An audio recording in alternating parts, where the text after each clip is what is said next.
Hey guys! Tonight, we're diving into the delightfully dreadful details of medieval justice, or what passed for it. Picture this. You're just a humble peasant. Maybe you borrowed your neighbor's goat without asking. Or perhaps you had the audacity to express an opinion slightly louder than a whisper in the local tavern. Next thing you know, you're not enjoying a cozy night in, tucked away in your humble hovel. Oh no, you're standing in the bustling town square, feeling the cold, hard wood press against your neck and wrists.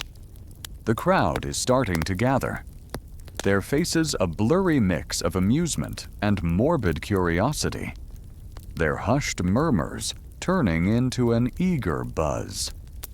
You can almost feel the phantom rotten fruit splattering against your face, the laughter echoing in your ears. It's a real, you probably won't survive this kind of vibe, isn't it? Because in medieval Europe, punishment wasn't just about deterrence, it was a theatrical performance. A macabre ballet of public humiliation and pain, designed to remind everyone exactly who was in charge and what happened when you stepped out of line. So, before you get comfortable, take a moment to like the video and subscribe, but only if you genuinely enjoy what I do here. And if you're feeling chatty, drop your location and local time in the comments below. Now, dim the lights. Maybe turn on a fan for that soft background hum. And let's ease into tonight's journey together. Our first stop on this sleepy tour of historical discomfort is the grand old duo, the pillory and the stocks. You've seen them in movies. Right. Those sturdy wooden frames with holes for your head and hands, the pillory, or feet, the stocks.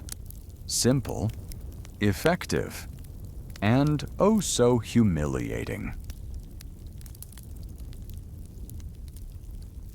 Imagine the splinters digging into your skin, the relentless crick in your neck as you try to shift your gaze, the sheer indignity of being utterly exposed. You stand there, a living statue of shame, while the entire village, from your Aunt Mildred with her knowing gaze to that kid who always smells faintly of cabbage, gathers to gawk at your predicament. The medieval mind loved a good spectacle, a public lesson carved into the very fabric of daily life. And these devices were the undisputed champions of public shaming. You weren't just being punished, you were the main act in a very uncomfortable, very public play. A walking, breathing billboard of what not to do. For petty crimes like cheating a customer with underweight bread, public drunkenness that disturbed the peace, or even spreading gossip that undermined the fragile social order, the pillory or stocks were your temporary home. You'd be fixed in place for hours, sometimes days, enduring the relentless elements, the blistering sun, the sudden chill of a downpour, or the biting wind, as well as the relentless jeers of the crowd. And, of course, there was always the occasional projectile vegetable, or worse, less than fresh produce that really packed a punch, adding physical insult to the already profound psychological injury. It was less about physical torture in the modern sense, though that was certainly an unavoidable side effect. Rather, it was primarily designed to break your spirit through profound embarrassment and social ostracism. Historians still argue whether the psychological impact of such public degradation outweighed the physical discomfort for most offenders, or if the lingering shame was the truly effective deterrent. Now, while the typical image is of someone standing stiffly, looking mildly perturbed, remember that these weren't always a walk in the park. Sometimes, the crowd's enthusiasm for justice got a little spirited. Imagine a particularly unpopular baker who'd been caught shortchanging loaves one too many times. You're not just getting some stale bread or a soft tomato thrown at you. You might be getting harder, more painful objects like stones, or worse, the truly disgusting effluvia of human waste, adding a layer of revulsion to the already miserable experience. It was a common mainstream historical fact that if you were seriously disliked, if your reputation was already in tatters, your time in the pillory could quickly escalate from an embarrassing inconvenience to a genuinely dangerous situation, sometimes even resulting in severe injury or death from mob violence or prolonged exposure to the elements. This wasn't just a slap on the wrist or a brief time out. It was a public declaration of your societal downfall, a ritualistic purging of an undesirable element. And as a quirky or fringe tidbit, some pillories were not just for hands and head. Certain designs included additional holes for the ears, which could then be quite literally nailed to the wooden frame. This delightful addition meant that when the condemned was eventually released, they would either have to tear their ears free, enduring excruciating pain and mutilation, or have them brutally ripped off by the crowd's eagerness for them to finally move along. Imagine having to make that choice. Talk about a bad hair day that lasts a lifetime. Right, the ultimate goal, whether through physical pain or psychological torment, was to make you a living warnings, a visible, suffering monument to bad behavior, etched into the memories of all who witnessed it. It was the medieval equivalent of having your most embarrassing high school photos go viral, except instead of cringing in the privacy of your bed, you're cringing in public, enduring the smell of unwashed masses, the glare of 100 judging eyes, and very real physical discomfort that could linger for days. So, as the sun beats down and your neck aches, feeling that phantom splinter, you realize that even for minor infractions, medieval punishment wasn't about a gentle nudge back to righteousness. It was about a full-on, public square shove into the depths of indignity, a permanent stain on your existence. Sleep tight. From the uncomfortable stillness and public exposure of the pillory, let's now wade into something a little more, shall we say, fluid and altogether chilling. Our next peculiar punishment takes us to the edge of a murky village pond or a suspiciously cold, sluggish river, where you might find yourself perched precariously on what was ominously known as the ducking stool. This wasn't some medieval spa treatment. a refreshing dip on a hot day. I assure you. This contraption, simple in its design but brutal in its application, was typically a sturdy wooden chesh attached to the end of a long lever or beam, often pivoted on a fulcrum by the water's edge. Its primary use was notoriously reserved for women accused of being scolds, which, in the rather generous lexicon of the time, meant they were too loud, too opinionated, too argumentative, or just generally not conforming to the quiet, subservient ideal of medieval womanhood. Imagine arguing with your husband about whose turn it was to muck out the stables, or perhaps daring to suggest the local lord's new tax was rather, shall we say, excessive. Next thing you know, you're looking at a forced dip, a sudden, cold plunge into the depths. Or perhaps you were caught spreading a bit of juicy gossip about the local abbot's questionable nocturnal habits. Or perhaps even brewing ale that was deemed substandard by the ale taster. Splashdown you go. You'd be firmly strapped into this chair, unable to escape, often in front of a gleeful, or at least morbidly curious, crowd of villagers. And then, with a push on the lever, you'd be repeatedly plunged into the icy water. It wasn't primarily about drowning you, though accidental drownings certainly weren't unheard of, especially if the victim was weak or the water particularly deep. The core purpose was a chilling blend of public humiliation and the physical shock of the cold water, believed to literally cool your fiery temper or wash away your contentious nature.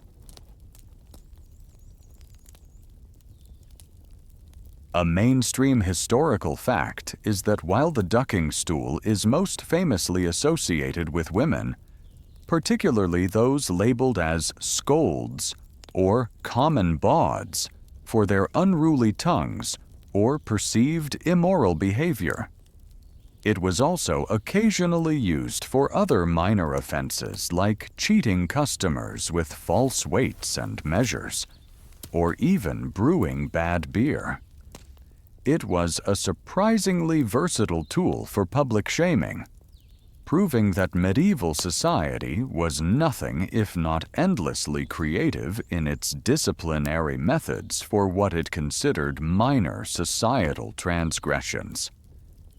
The number of dips varied according to the severity of the offense or the magistrate's mood.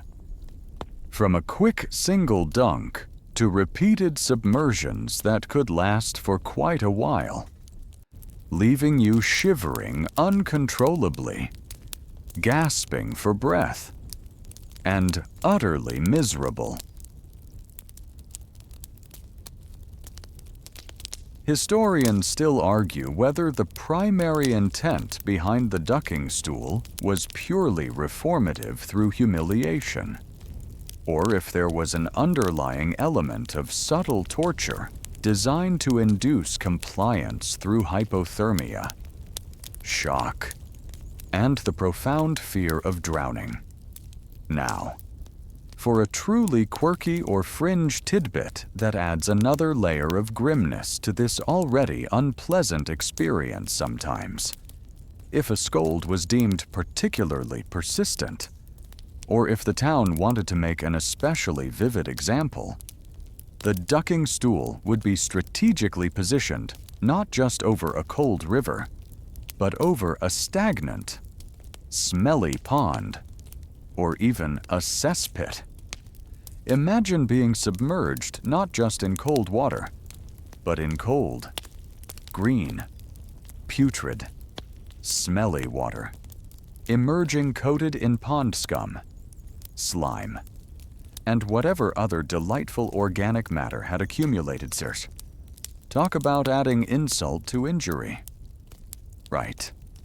It was a real swim with the fishes moment, but without any of the dramatic flair.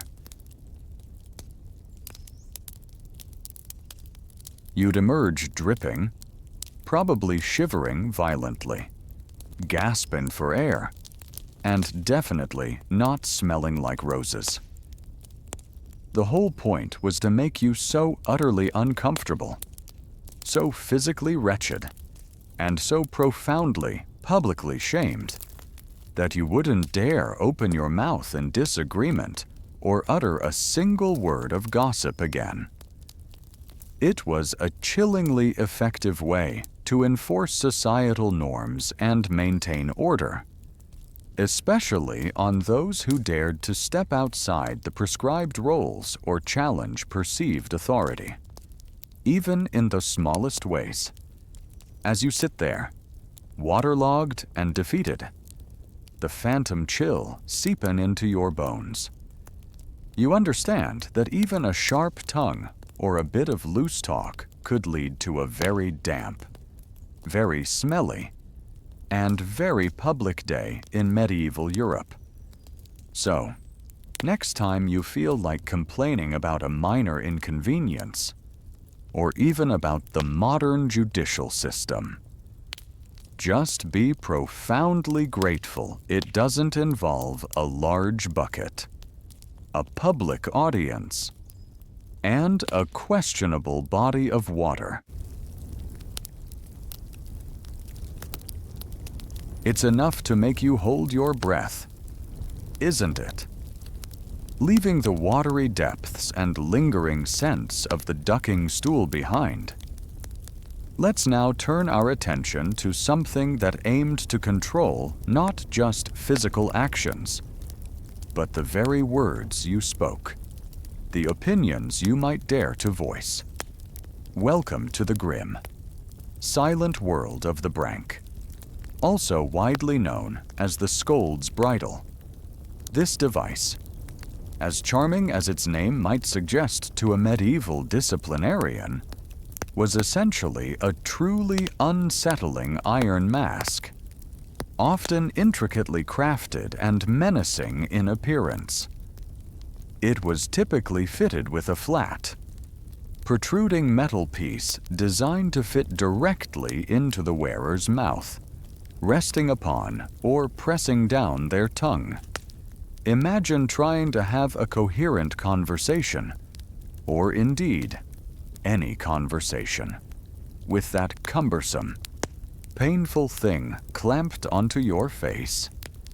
It was like medieval duct tape, but for your entire head, and far, far less comfortable.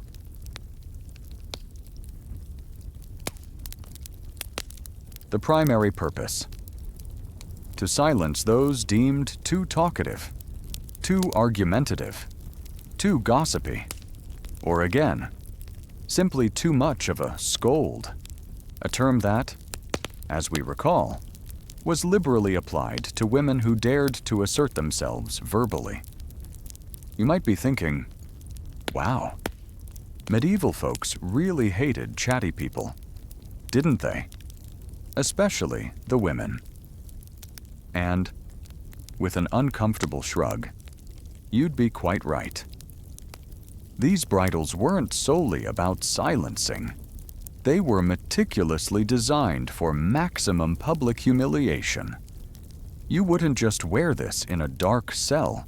You'd be paraded through the crowded streets. This grotesque metal contraption clamped onto your face.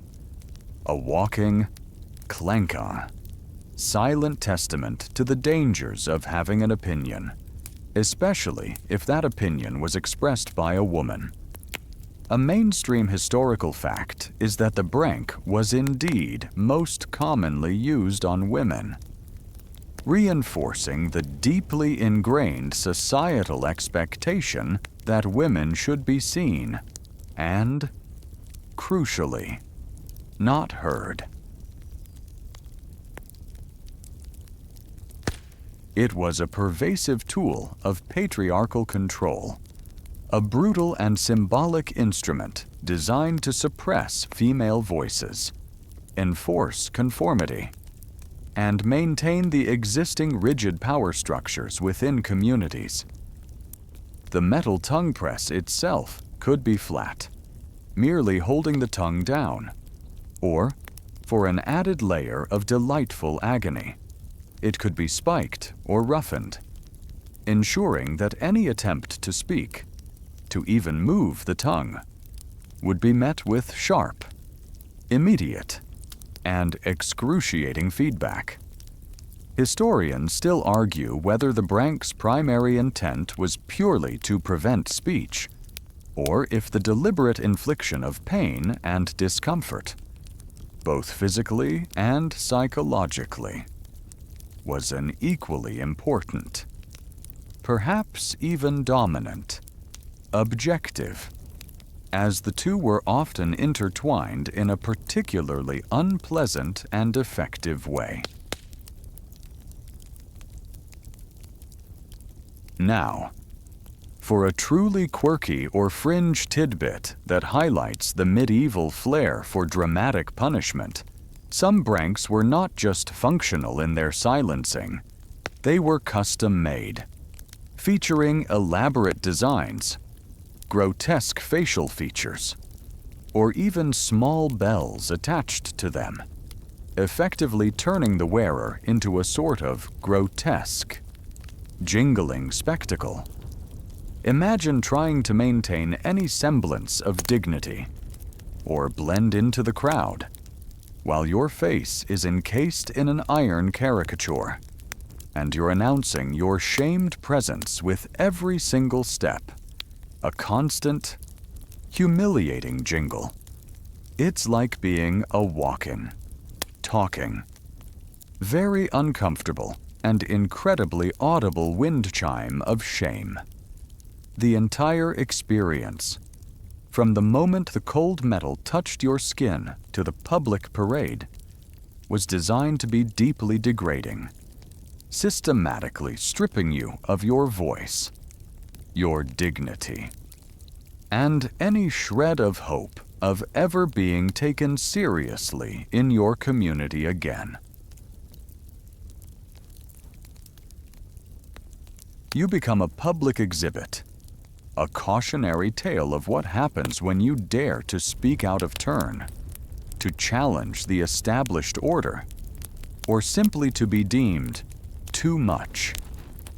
As you stand there, silenced and shamed, feeling the phantom weight of the iron and the jingle of those tiny bells, you realize that in medieval Europe, sometimes the most brutal and effective punishments were those that took away not your life, but your fundamental right to express yourself, your very voice. It's enough to make you profoundly appreciate the simple freedom of speech, isn't it? Having explored the nuanced indignities of public humiliation and forced silence, from the painful splinters of the pillory to the silencing grip of the Brank, let's now turn our attention to a punishment designed not for shame, but for sheer, agonizing physical destruction, the wheel. This truly medieval marvel, sometimes more formally known as the breaking wheel or the Catherine wheel, was less about psychological torment and more about ensuring a slow, excruciating demise for those deemed to have committed truly heinous crimes. Imagine yourself, perhaps wrongly accused of a particularly brutal murder, a daring act of highway banditry that threatened the Lord's coffers, or even a grave act of blasphemy against the church. You'd be led, likely bound and escorted by grim-faced guards, to the town square or a designated execution site outside the city walls, where a large, crude wooden wheel awaits. This wasn't some decorative garden ornament you might see adorning a rustic cottage. It was a substantial, heavy apparatus, often much like a massive wagon wheel, typically laid horizontally on a sturdy frame, or in some particularly gruesome variations, stood vertically, like a giant, macabre spinning top. The air hangs heavy with dread, and the usually boisterous crowd, surprisingly subdued for once, watches with a grim, almost reverent fascination. Their usual murmurs replaced by an unnerving silence, broken only by the rustling of clothes and the occasional cough.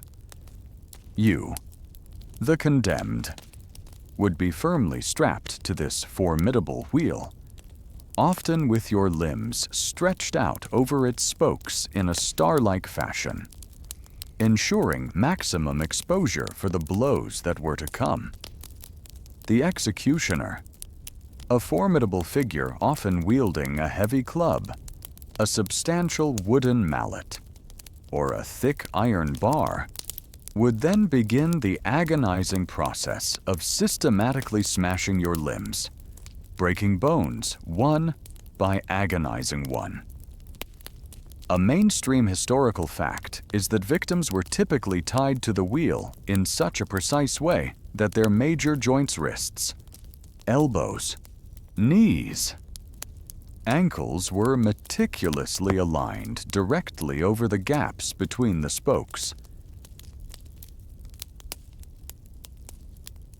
This careful positioning allowed the executioner's blows to snap the bones cleanly and effectively, fracturing them completely, often without immediately severing the limb.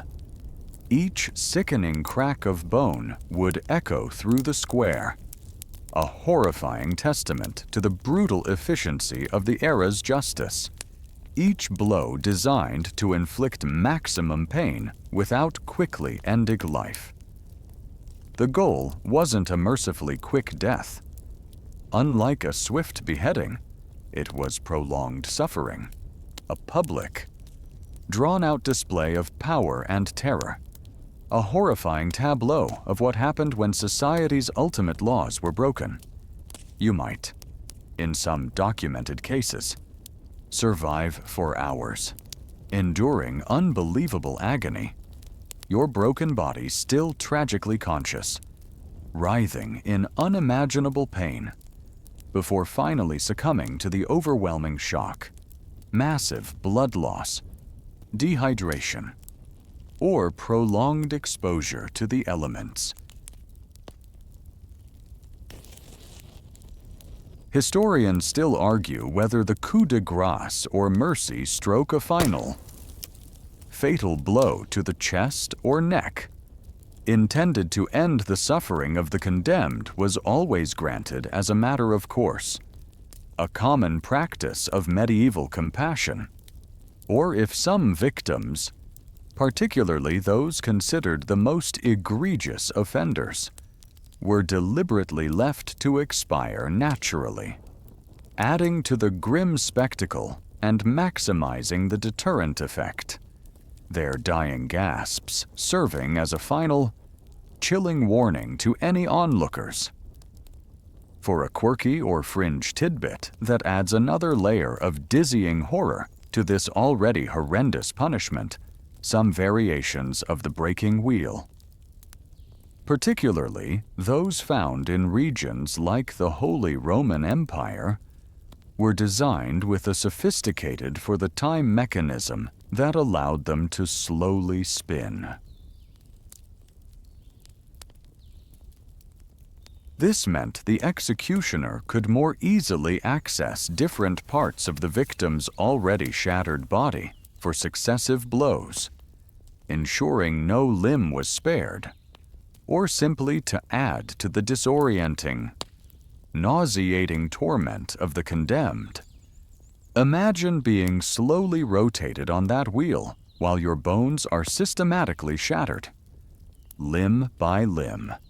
A truly dizzying, sickening, and utterly horrifying experience that robbed you of any spatial awareness, leaving you with nothing but pain. It was a macabre, slow-motion dance of death, performed for the masses. A grim and unforgettable warning etched deeply into the collective consciousness of the populace.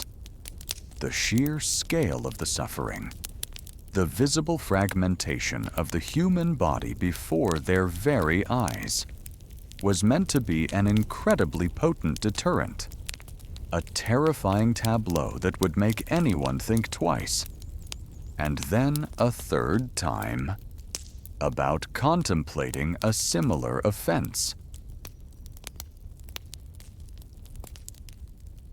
As you contemplate the splintered wood and the echoing thud of the blows, feeling a phantom ache in your own limbs and joints, you realize that while some medieval punishments aimed for correction or shaming, the wheel aimed for absolute, agonizing annihilation, both of the body and of the spirit. It's enough to make you feel very, very fortunate about modern medical advancements, and perhaps even about the relatively more humane, if still grim practices of capital punishment today. Isn't it from the brutal, bone-shattering efficiency of the breaking wheel, which left its victims agonizingly fragmented? We now glide into the chilling shadows of a device that has haunted our imaginations for centuries. A true enigma and a symbol of medieval cruelty, the Iron Maiden. You've undoubtedly encountered its terrifying image in countless horror movies, grim video games, and Gothic novels. Right. That tall, foreboding, coffin-like contraption, often depicted as crafted from dark, aged, and rusty metal, studded meticulously on the inside with menacing, razor-sharp spikes. The very idea of it is disturbingly simple. Yet chilling to the core, you, the condemned, are somehow forced or persuaded to step inside its narrow confines. The heavy, intricately designed doors slowly, inexorably, close, and the internal spikes, strategically placed to avoid immediate vital organs, pierce your body.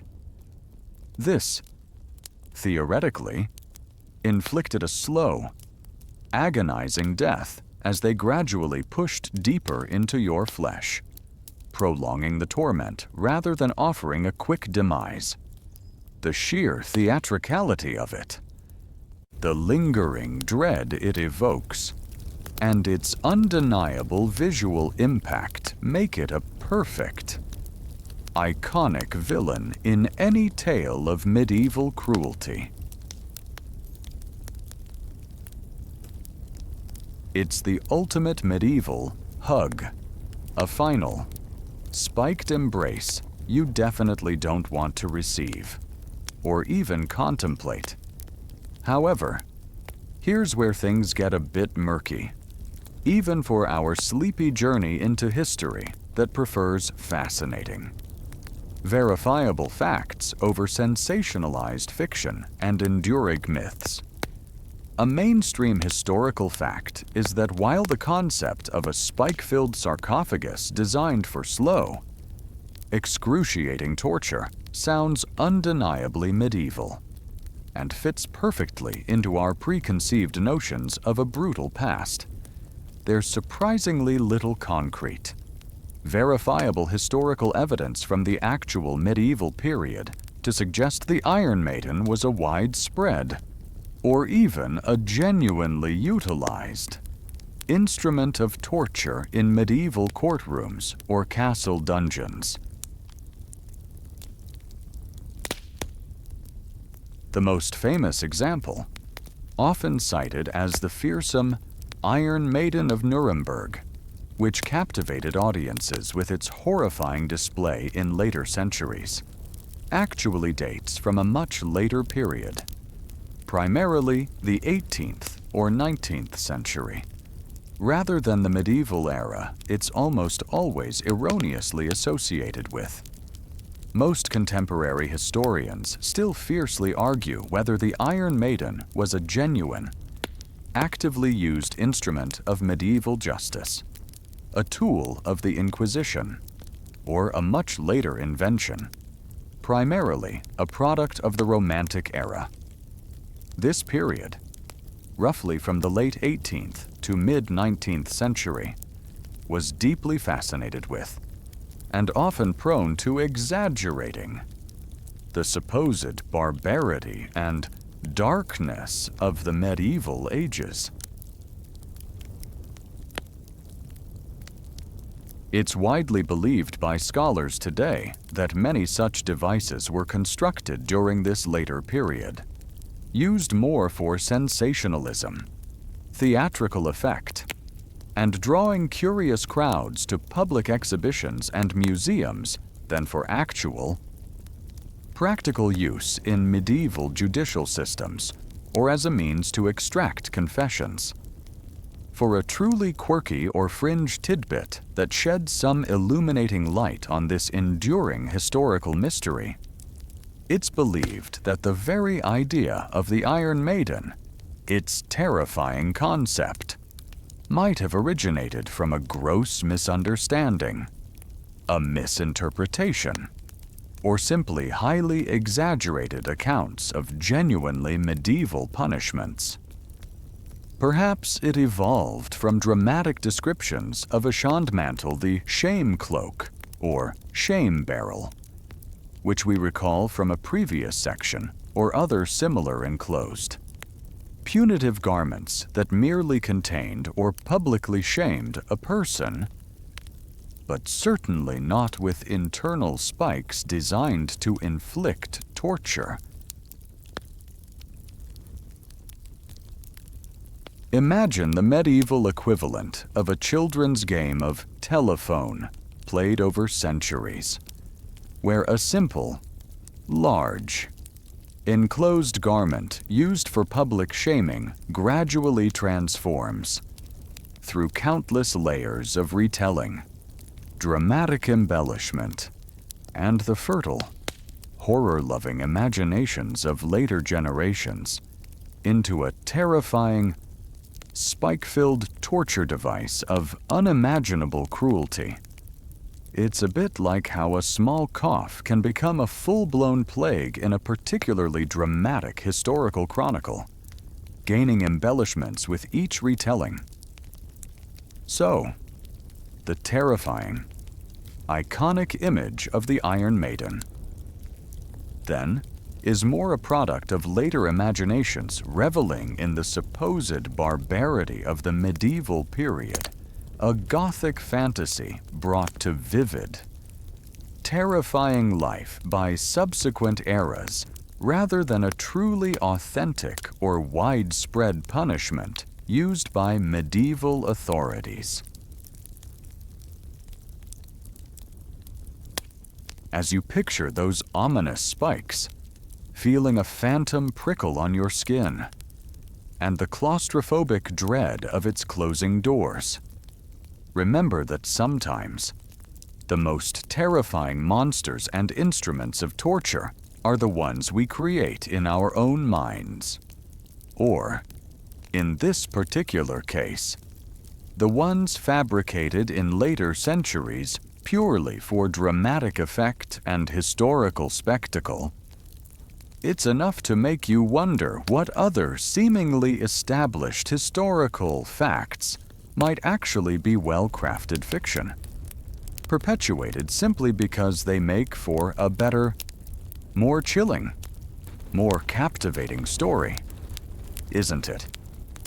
From the brutal, bone-shattering efficiency of the breaking wheel, which left its victims agonizingly fragmented, We now glide into the chilling shadows of a device that has haunted our imaginations for centuries. A true enigma and a symbol of medieval cruelty, the Iron Maiden. You've undoubtedly encountered its terrifying image in countless horror movies, grim video games, and Gothic novels. Right. That tall, foreboding, coffin-like contraption, often depicted as crafted from dark, aged, and rusty metal, studded meticulously on the inside with menacing, razor-sharp spikes. The very idea of it is disturbingly simple, yet chilling to the core. You, the condemned, are somehow forced or persuaded to step inside its narrow confines. The heavy, intricately designed doors slowly, inexorably close, and the internal spikes, strategically placed to avoid immediate vital organs, pierce your body. This, theoretically, inflicted a slow, agonizing death as they gradually pushed deeper into your flesh, prolonging the torment rather than offering a quick demise. The sheer theatricality of it, the lingering dread it evokes, and its undeniable visual impact make it a perfect, iconic villain in any tale of medieval cruelty. It's the ultimate medieval hug, a final, spiked embrace you definitely don't want to receive, or even contemplate. However, here's where things get a bit murky, even for our sleepy journey into history that prefers fascinating, verifiable facts over sensationalized fiction and enduring myths. A mainstream historical fact is that while the concept of a spike-filled sarcophagus designed for slow, excruciating torture sounds undeniably medieval and fits perfectly into our preconceived notions of a brutal past, there's surprisingly little concrete, verifiable historical evidence from the actual medieval period to suggest the Iron Maiden was a widespread, or even a genuinely utilized, instrument of torture in medieval courtrooms or castle dungeons. The most famous example, often cited as the fearsome Iron Maiden of Nuremberg, which captivated audiences with its horrifying display in later centuries, actually dates from a much later period, primarily the 18th or 19th century. Rather than the medieval era, it's almost always erroneously associated with. Most contemporary historians still fiercely argue whether the Iron Maiden was a genuine, actively used instrument of medieval justice, a tool of the Inquisition, or a much later invention, primarily a product of the Romantic era. This period, roughly from the late 18th to mid-19th century, was deeply fascinated with, and often prone to exaggerating, the supposed barbarity and darkness of the medieval ages. It's widely believed by scholars today that many such devices were constructed during this later period, used more for sensationalism, theatrical effect, and drawing curious crowds to public exhibitions and museums than for actual, practical use in medieval judicial systems or as a means to extract confessions. For a truly quirky or fringe tidbit that sheds some illuminating light on this enduring historical mystery, it's believed that the very idea of the Iron Maiden, its terrifying concept, might have originated from a gross misunderstanding, a misinterpretation, or simply highly exaggerated accounts of genuinely medieval punishments. Perhaps it evolved from dramatic descriptions of a shandmantle, the shame cloak, or shame barrel, which we recall from a previous section, or other similar enclosed. Punitive garments that merely contained or publicly shamed a person, but certainly not with internal spikes designed to inflict torture.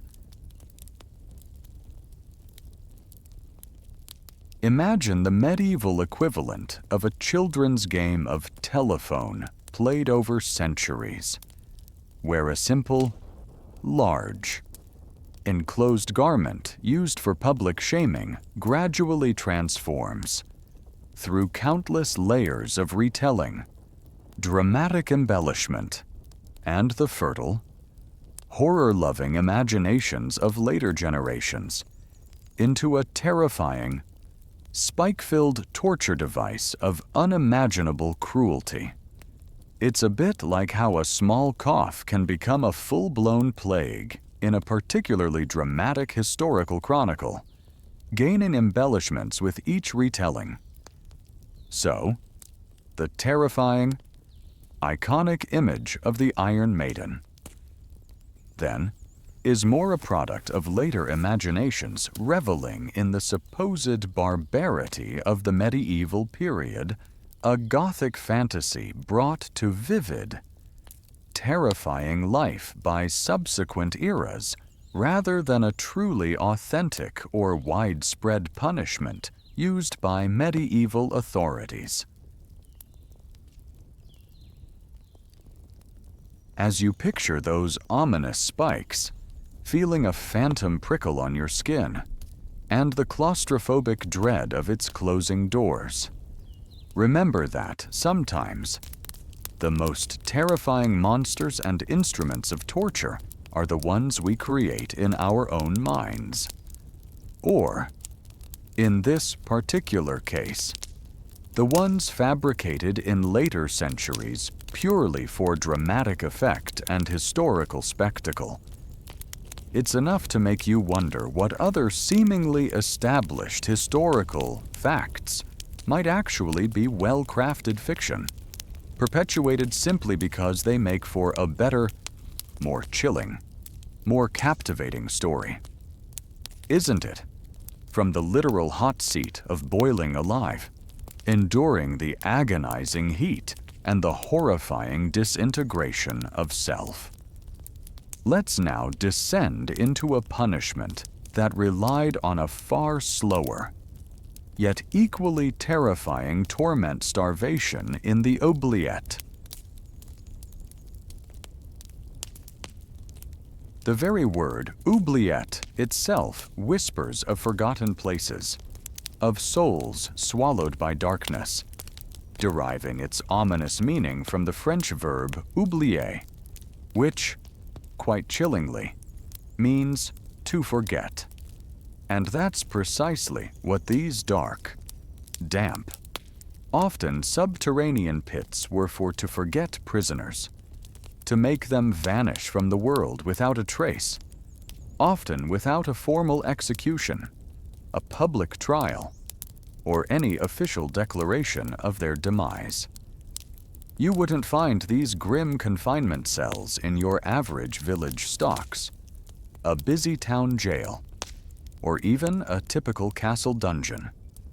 Oubliettes were typically located deep within the oldest, most formidable, and most secluded parts of castles, fortresses, or even monasteries. They were often accessed only by a small, heavy trapdoor set into the ceiling of a floor above, a narrow, vertical shaft leading down into a lightless, airless, and desperately cramped chamber beneath. Imagine being suddenly, violently thrust into this profound, suffocating darkness, the heavy trapdoor clanging shut with a final, echoing thud above you, sealing you off irrevocably from the world, from light, from sound, from hope. There's no window, no crack of light, not even the faint glimmer from a distant torch or the sliver of moonbeam. Just an oppressive, suffocating, absolute blackness that presses in on all sides, along with a chilling dampness that seeps into your bones and the stale, fetid scent of despair and decay. A mainstream historical fact is that oubliettes were indeed used as a particularly cruel and effective form of imprisonment throughout various parts of medieval Europe, often reserved for political prisoners, high-value enemies, or those deemed simply too dangerous, too inconvenient, or too embarrassing to keep in public view or face a formal trial. The primary method of torture here wasn't the active infliction of physical pain through instruments, like the rack or the wheel, but rather the profound psychological torment of sensory deprivation, extreme isolation, and the slow, agonizing physical decay brought on by deliberate deprivation. Food and water would be provided sparingly, if at all, leading to a drawn-out, utterly miserable death by starvation, thirst, exposure to the elements within the damp pit, or disease that would fester in such unsanitary conditions. The chilling efficiency of the oubliette lay precisely in its hidden, secretive nature. There was no public spectacle, no formal execution, no martyr to be remembered, just a slow, agonizing fading into oblivion, a disappearance without a trace, as if the person had never existed. Historians still argue whether the extreme, often fatal, conditions of oubliettes were always intended to be fatal from the outset, a deliberate death sentence by neglect, or if some were genuinely used as a means of indefinite, torturous imprisonment where death was a predictable, but not necessarily immediate or explicitly ordered, outcome, a form of living death. The very air in an oubliette would be thick, stale, and often freezing cold, with little to no ventilation, making every breath a conscious, uncomfortable effort. You'd be acutely aware of every single breath you took, every aching joint as your body cramped, every rumble of hunger in your stomach that grew louder than any outside noise. The silence would be deafening, an oppressive void, broken only by the horrifying sound of water dripping from the ceiling, the scuttling of unseen creatures in the darkness, or the frantic beating of your own heart, amplifying your own desperate thoughts to unbearable levels. For a quirky or fringe tidbit that paints an even more claustrophobic and nightmarish picture, some oubliettes were notoriously tiny, barely larger than a human body, forcing prisoners to remain standing, or crouched in a cramped, fetal position for days, weeks, or even agonizing months on end, unable to fully stretch or lie down. This added intense physical constraint and relentless discomfort to the already overwhelming mental anguish of isolation. Imagine trying to sleep, to even exist in such a constricted, lightless space, your muscles cramping, your body screaming for relief it would never receive. the darkness pressing in on all sides as if trying to physically crush you.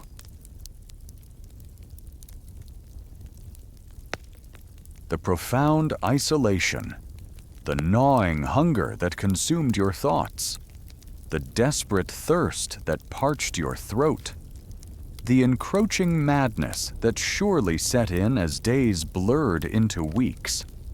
It was a truly potent cocktail of utter despair designed to break even the strongest will, to reduce a human being to nothing but a hollow, broken shell. As you feel the imaginary walls closing in, the suffocating darkness enveloping you, the silence deafening your ears to everything but your own desperate heartbeat, you realize that some medieval punishments sought not just to end a life, but to erase you entirely, to make you vanish from the world without a trace, leaving only a lingering whisper of fear for those who might dare to challenge power.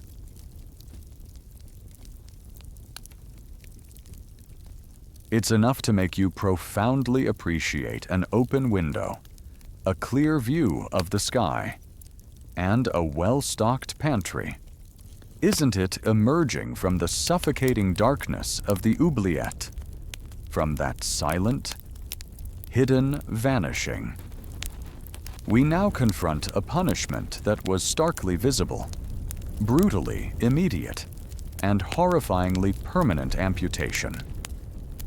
This was no delicate surgical procedure, performed with sterile instruments and the merciful haze of pain relief. This was justice delivered with a blunt axe, a heavy sword, or a crude, unhygienic saw, in full, unadorned public view. Imagine yourself, accused of a crime. Perhaps you were caught with your hand in the Lord's coin purse, or, more tragically, you snatched a single loaf of bread to feed your starving family in a desperate act of survival. The consequence: a literal hand, or foot, or even a tongue, removed from your body, often on the spot. A mainstream historical fact is that amputation was an incredibly common and readily applied punishment for various crimes throughout medieval Europe, particularly and most famously for theft, but also for forgery, perjury, false swearing, or even repeated petty offenses that showed a lack of reform. The thinking behind it was straightforward and grimly efficient. Take a hand from a thief to prevent them from stealing again and to mark them forever. A tongue from a liar to silence their deception. Or an ear from a gossiper or poacher as a visible, mutilating badge of their transgression. It served as an immediate, undeniable, and permanent mark of your crime, a living, bleeding billboard of the consequences of your actions, a chilling warning to all who witnessed it. The act itself was brutal. The limb would be placed on a block, and with a swift, often brutal blow, it would be severed. The wound, of course, was crudely and agonizingly cauterized with a searing hot iron, or simply bound with rough cloths, leading to rampant infection, gangrene, and often a slow, agonizing death, even if the initial act of severance didn't kill you outright. The pain of the hot iron alone would be enough to make the strongest man scream. A searing torment designed to prevent immediate, fatal bleeding. Historians still argue whether the high mortality rate from post-amputation infection, which often claimed the lives of those who survived the initial trauma, was considered an acceptable, even intended, part of the punishment. A delayed death sentence, or merely an unfortunate and unavoidable inevitability given the complete lack of medical understanding regarding hygiene and infection. For a quirky or fringe tidbit that further emphasizes the public and permanent nature of this punishment in some medieval towns and legal systems, the severed limb itself would not merely be cast aside. Instead, it would be triumphantly nailed to the local church door, affixed to a gallows, or prominently displayed in the public square or marketplace, a grim trophy and a constant, decaying reminder to potential offenders. Imagine walking past the local bakery, perhaps drawn by the comforting smell of fresh bread, and suddenly seeing a shriveled, severed hand nailed above the door, a chilling and very real warning to anyone contemplating a 5-finger discount. It's enough to make you think twice about leaving your wallet unattended, isn't it? Even centuries later, the physical pain of the amputation itself and the subsequent infection was immense and immediate. But the lifelong disability it imposed, leaving you unable to perform common manual labor, and the profound, inescapable public shame of your mutilation were arguably the crueler, more enduring aspects of the punishment. You were permanently branded. Your ability to work and survive in a physically demanding society often severely hampered, making you a dependent outcast, a beggar, or someone reliant on charity, if you survived at all. As you grimace at the thought of the crude surgical instruments, feeling a phantom ache in your own wrist, you realize that medieval justice wasn't just about punishment, it was about permanent disfigurement, the destruction of a future, and a stark, public lesson in obedience through pain, from the visceral, permanent horror of amputation.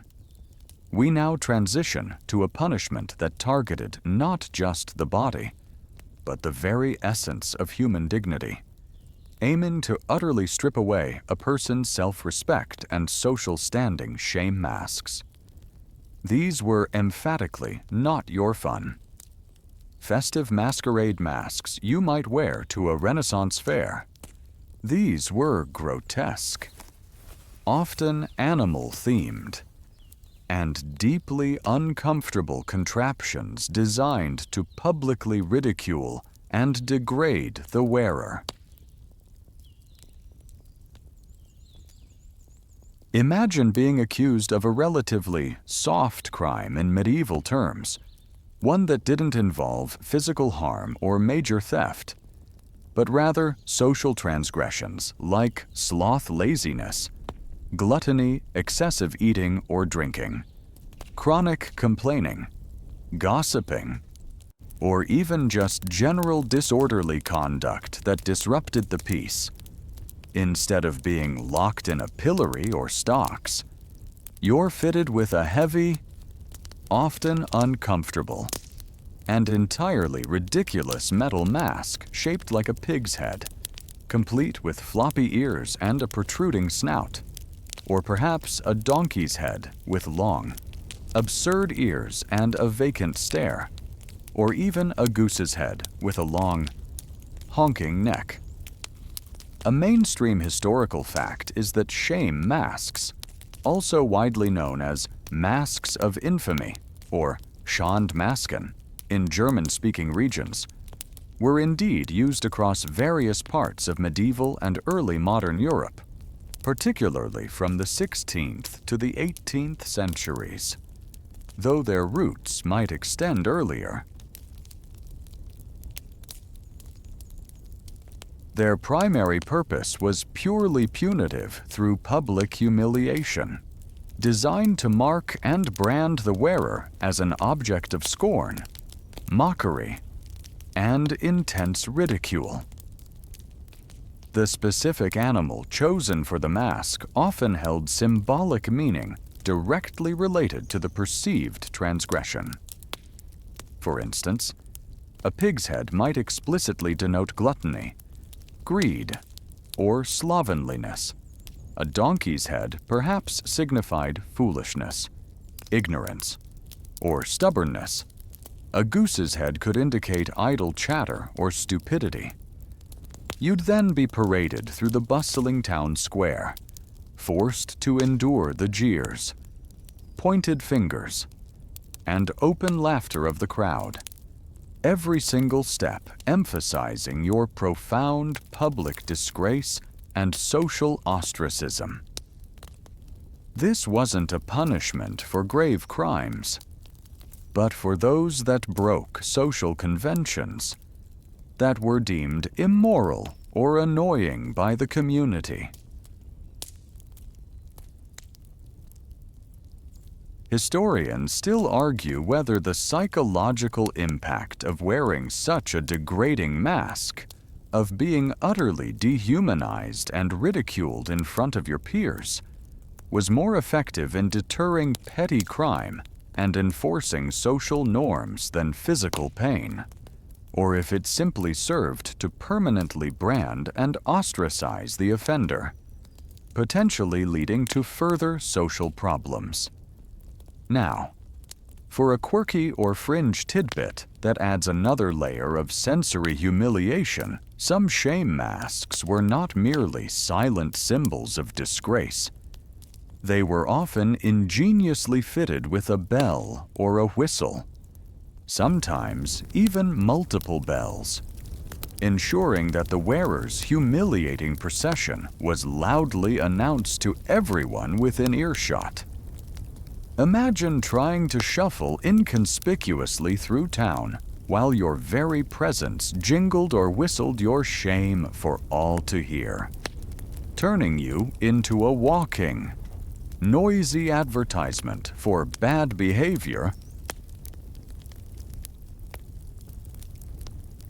It's like having a personal, inescapable, and incredibly embarrassing soundtrack of disgrace following you everywhere you go, making it impossible to hide or escape the attention.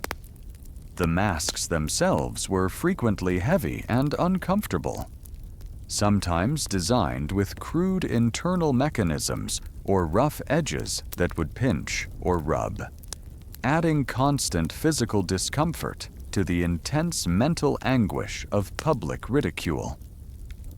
The inability to hide your face, to look away from the judging eyes, made the experience particularly agonizing.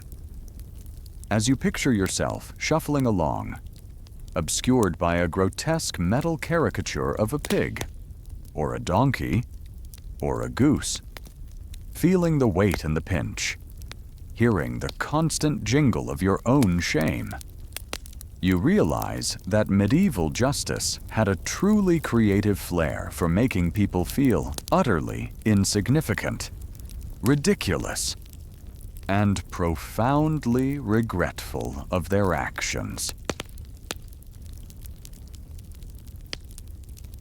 It's enough to make you profoundly appreciate the anonymity of a crowded modern street, where you can walk freely without a constant, humiliating jingle announcing your presence, isn't it? Having endured the public spectacle and psychological torment of shame masks, feeling that lingering sense of utter ridiculousness and humiliation, let's now delve into a punishment that was all about extracting information, or at least coercing confessions, through sheer, unbearable, and often bone-shattering physical agony, the rack. You've undoubtedly heard of this infamous device, a terrifying staple of medieval torture chambers in countless grim tales and historical accounts. Imagine its stark reality: a large, robust wooden frame, typically rectangular, often resembling a bed frame but far more sinister, with sturdy rollers or windlasses located at one or both ends. The unfortunate soul, would be led into a dank, chilling chamber, the air heavy with dread and the lingering scent of damp stone and fear. Your wrists and ankles would then be bound securely with thick ropes or chains to these rollers, which were designed to rotate. A mainstream historical fact is that the rack was indeed a widely used torture device throughout medieval and early modern Europe, particularly during interrogations by secular authorities and the notorious Inquisition. Its terrifying simplicity was its brutal genius. The rollers would be slowly, inexorably turned by an interrogator or a burly assistant, gradually stretching your limbs, pulling your joints out of their sockets, and tearing your muscles and tendons. The pain would intensify with each agonizing turn, a slow, excruciating elongation of your very being, a horrifying sensation of your body being pulled apart. The goal wasn't immediate death, as with an execution, but rather to inflict enough pain just shy of death to break your will, to overcome your resistance, and to force a confession, whether that confession was true, fabricated, or simply what your torturers wanted to hear.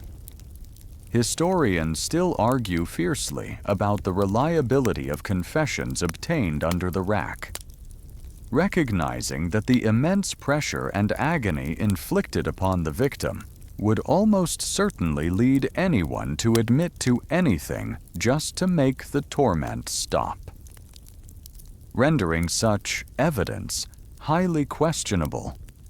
Many innocent people likely confessed to crimes they did not commit under this horrific duress. The progression of the pain on the rack was often meticulously controlled. First, your joints would begin to dislocate, shoulders and hips popping out with sickening sounds. Then, your muscles would strain, tear, and snap, leading to agonizing internal bleeding and irreparable damage. The very ligaments and tendons that held your body together would stretch to their breaking point and beyond. For a quirky or fringe tidbit that adds another layer of agonizing precision, some advanced if one can call them that, racks were designed with an additional chevalet, or horse, a sharp, triangular piece of wood or metal often covered with spikes or sharp edges. This device would be placed directly under the victim's spine or lower back, further increasing the agony as the body was stretched and pulled over it, creating an unbearable arching and tearing sensation in the back and ribs. Imagine being stretched not just horizontally, but also bent agonizingly over a sharp, ridged instrument, adding another layer of excruciating pressure on your spinal column. It's like a medieval chiropractor, but instead of offering relief, it guarantees absolute, unmitigated torment. The distinct sounds of joints popping, muscles tearing, and the victims desperate. Guttural screams would fill the chamber, echoing off the damp stone walls, a chilling testament to the perverse ingenuity of human minds when applied to inflicting pain and breaking wills. As you feel that phantom pull on your limbs, stretching you to your very limits, imagining the unbearable tearing, you realize that some medieval punishments aimed not to reveal truth, but to obliterate it, leaving only a broken body and a coerced lie. It's enough to make you profoundly appreciate a good stretching routine that doesn't involve impending dismemberment, or indeed, the very concept of due process and legal protections against self-incrimination, isn't it? From the agonizing stretch of the rack, where every sinew and bone was pushed to its breaking point, we now turn to a punishment that offers no dramatic escape, no public spectacle, and seemingly no hope of rescue immurement. This chilling fate involved being sealed alive within a wall, a tomb of bricks and mortar, often for particularly grave religious offenses, acts of heresy against the Church, or as a horrifying and inescapable punishment for nuns or monks who broke their sacred vows, particularly those related to chastity or obedience. Imagine the cold, rough stones being laid, one by one, methodically and silently, sealing you into a space that shrinks inexorably with every layer. The last sliver of light, a desperate beacon from the outside world, disappears, swallowed completely by the growing wall, leaving you in an absolute, suffocating darkness. A mainstream historical fact is that immurement, while certainly not as common as other forms of capital punishment like hanging or beheading, was indeed practiced in various parts of medieval Europe, particularly within the confines of monastic orders or for individuals accused of extremely heinous crimes against the Church that were seen as a direct affront to divine authority.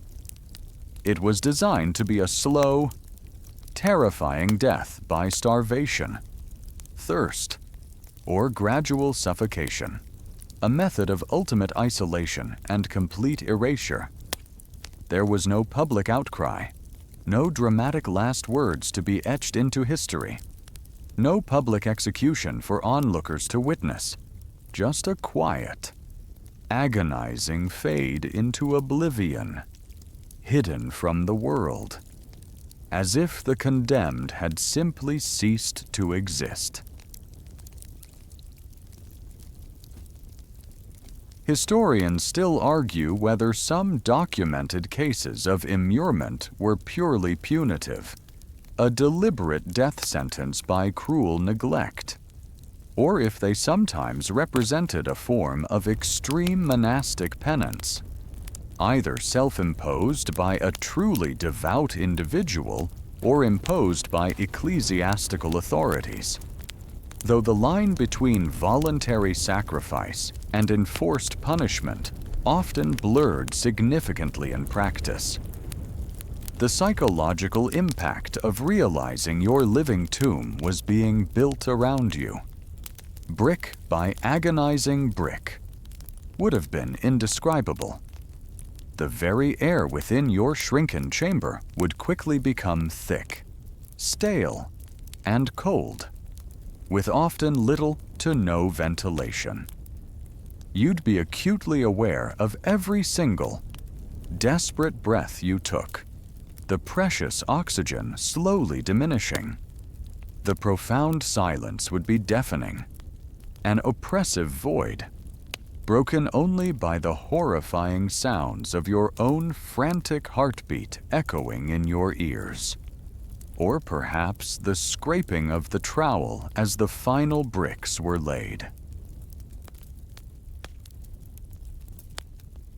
For a quirky or fringe tidbit that paints an even more chilling and protracted picture of despair, some tales and archaeological discoveries of immurement suggest that a small niche or alcove, perhaps just large enough for a single hand, would occasionally be left in the wall.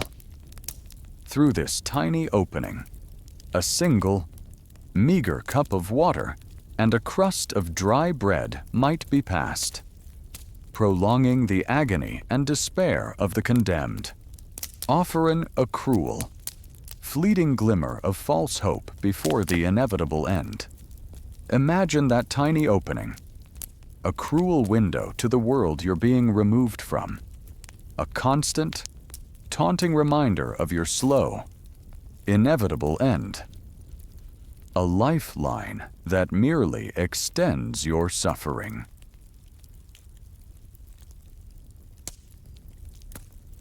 It's a bit like medieval, incredibly morbid room service, isn't it? Designed not to nourish, but to prolong the process of dying. The psychological torment of knowing you were being walled up, piece by agonizing piece, experiencing your world shrink into a suffocating box, was arguably as horrific, if not more so, than the eventual physical suffering.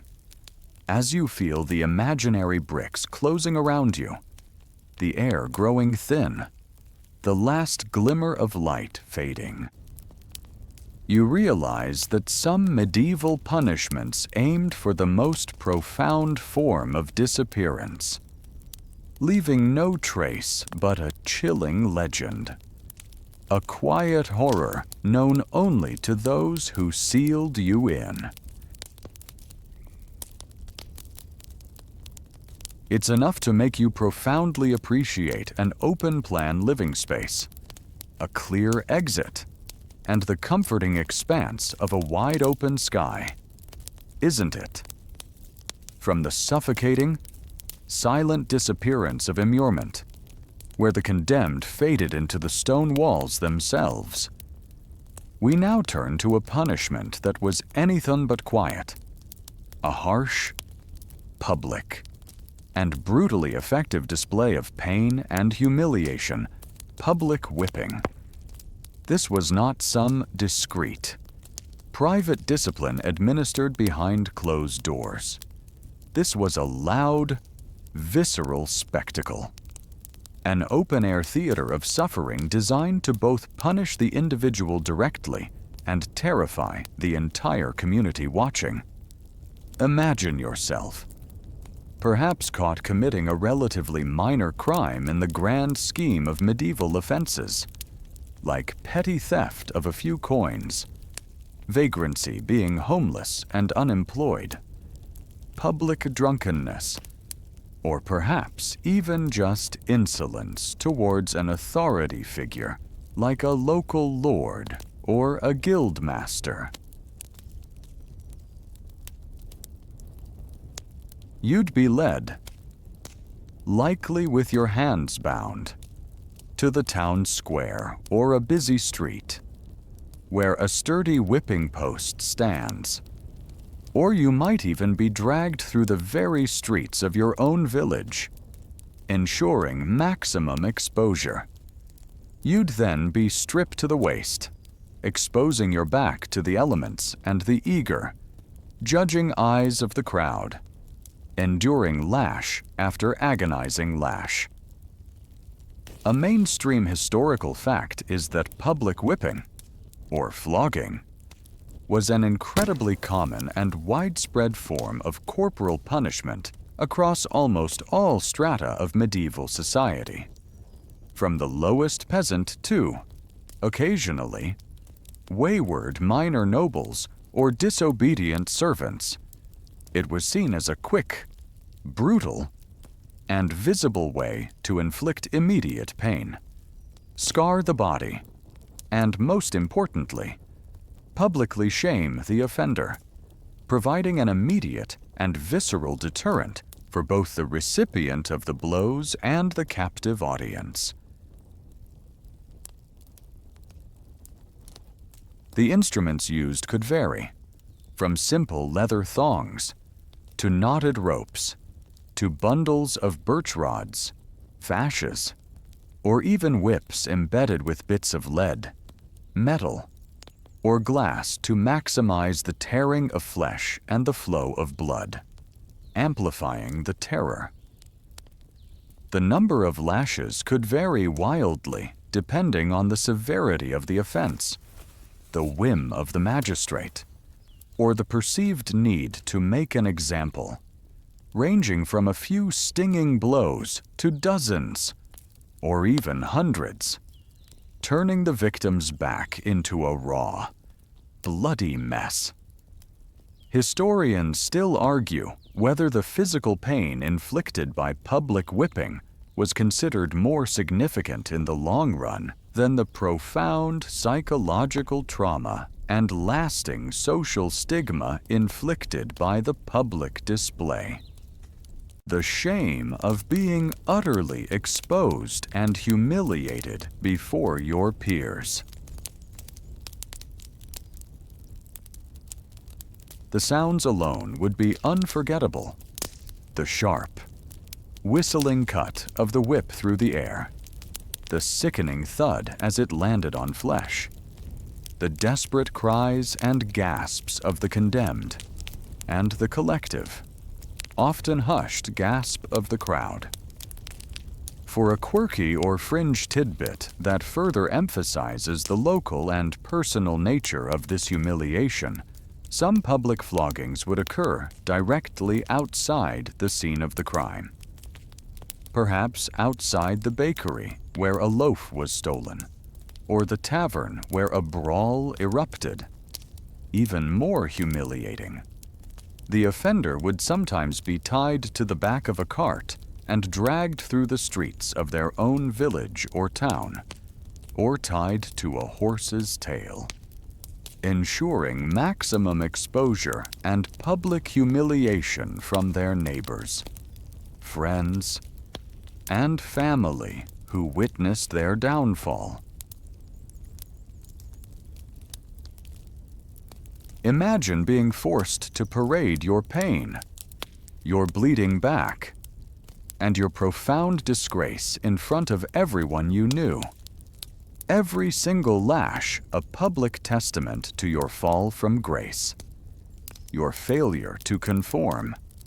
It's like a really, really bad version of a school walk of shame, but with actual physical lacerations and the possibility of permanent scarring, isn't it? The public nature of the punishment was key. It served not just as punishment, but as a visceral, live-in lesson.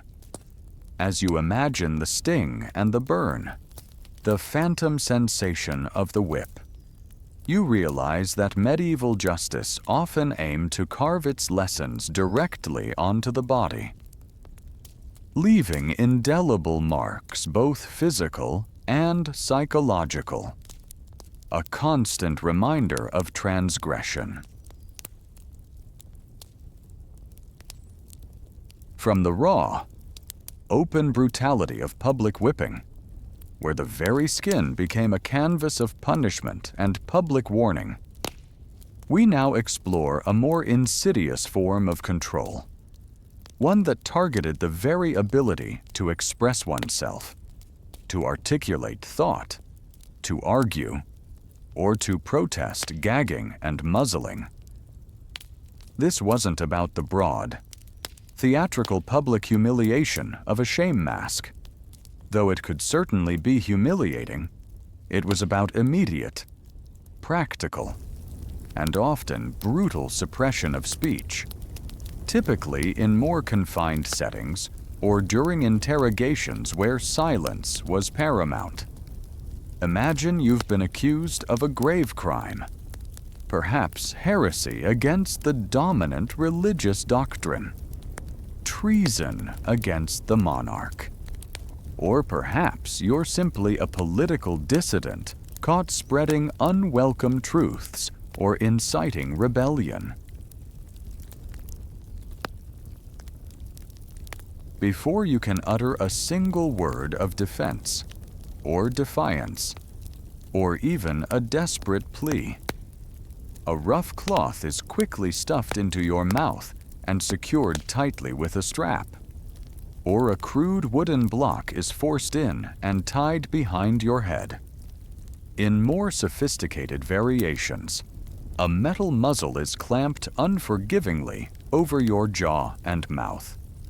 A mainstream historical fact is that various forms of gagging and muzzling were widely employed in medieval Europe, not just as formal punishments for specific verbal offenses, but more often as a practical means to control unruly prisoners, prevent them from speaking during trials where their words might sway public opinion or reveal inconvenient truths, or to stop them from shouting warnings or inciting fellow prisoners or onlookers.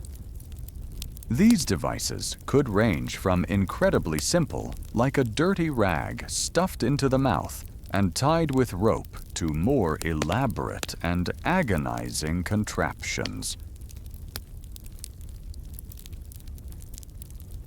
These included wooden gags shaped like a pear, though not necessarily the infamous pear of anguish, which we'll discuss later, or more commonly, metal muzzles that physically resembled animal muzzles, sometimes fitted with internal spikes, rough surfaces, or even a blunt iron tongue press similar to the brank, but more focused on silencing than public display to make speaking, or even moving the tongue.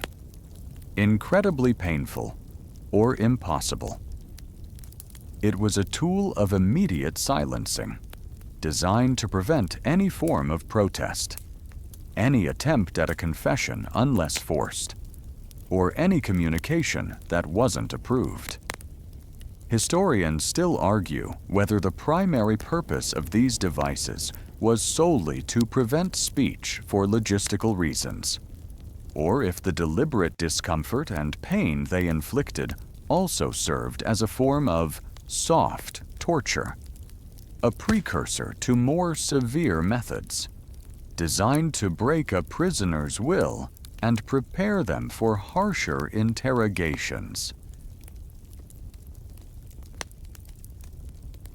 The immediate effect of a gag or muzzle would be profound, a sudden, terrifying inability to make a sound, to call for help, to articulate your innocence, or to even scream in pain.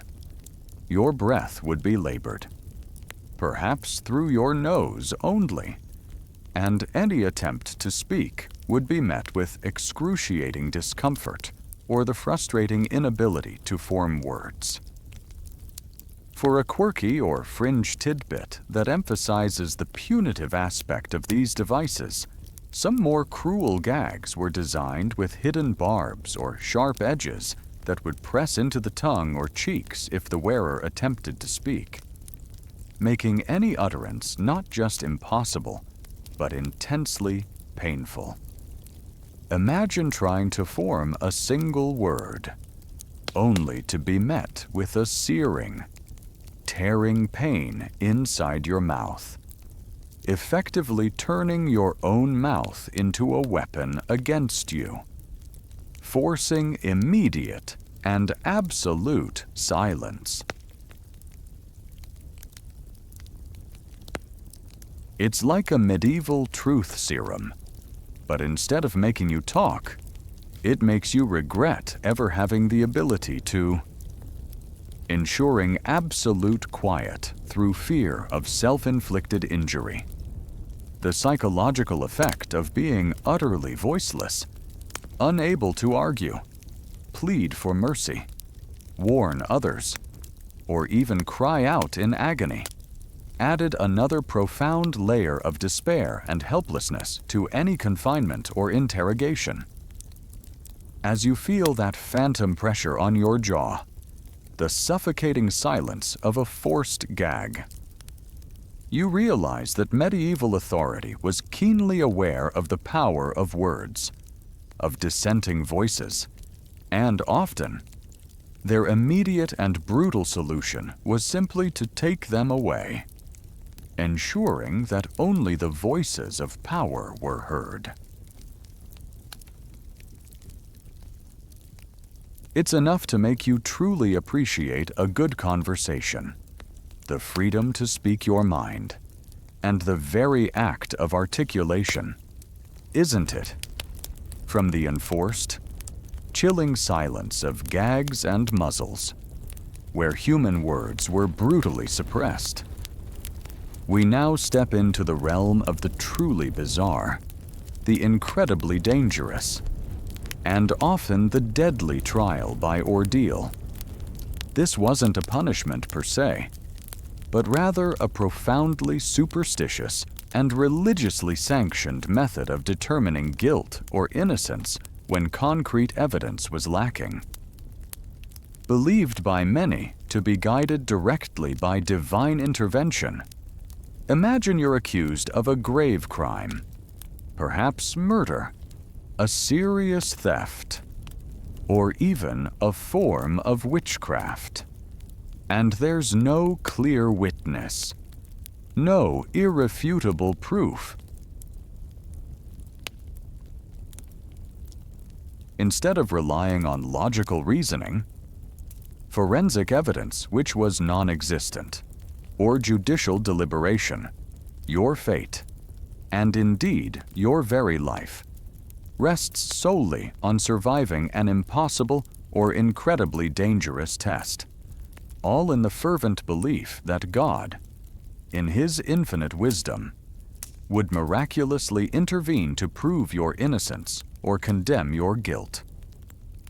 A mainstream historical fact is that trial by ordeal was a widespread and deeply ingrained judicial practice throughout early and high medieval Europe, sanctioned and often administered by the Church until it was largely abolished in 1215 by the Fourth Lateran Council, though local practices lingered for some time.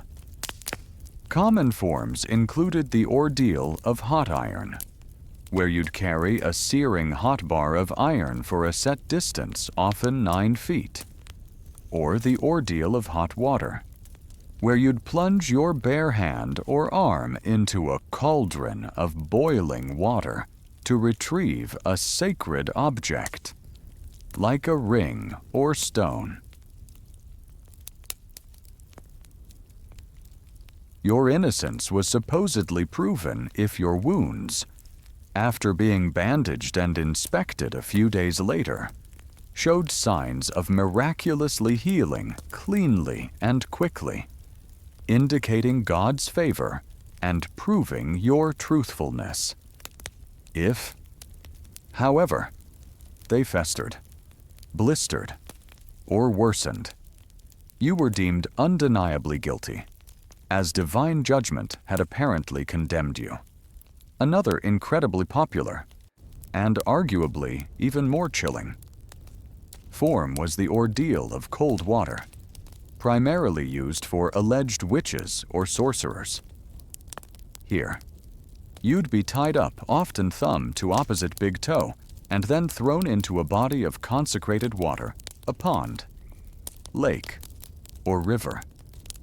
The belief was that pure water, blessed by God, would accept an innocent person, causing them to sink, while a guilty person, tainted by sin, would be rejected by the water and float.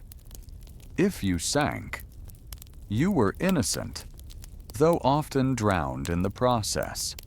If you floated, you were guilty and faced execution.